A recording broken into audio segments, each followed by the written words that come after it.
ठीक है। मुख हथेली खड़ो जा पुत्र। सबक याद की तो है ना? वो कौन था जो अपनी गलती पे अड़ा रहा और माफी नहीं मांगी और आज तक जलील हो रहा है? नवाज शरीफ। जवाब मुर्गा बन जा।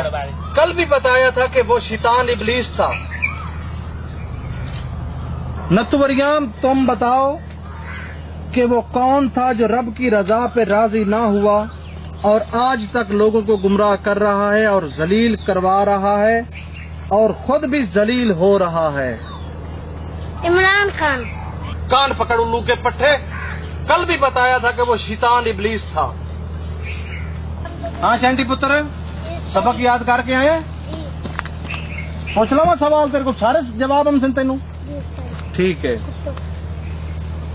हाँ तुम बताओ, अल्लाह पाक का पैदा करदा वो कौन है जो पैदा होकर आज तक मरने का नाम ही नहीं ले रहा और रहती दुनिया तक जिंदा रहेगा?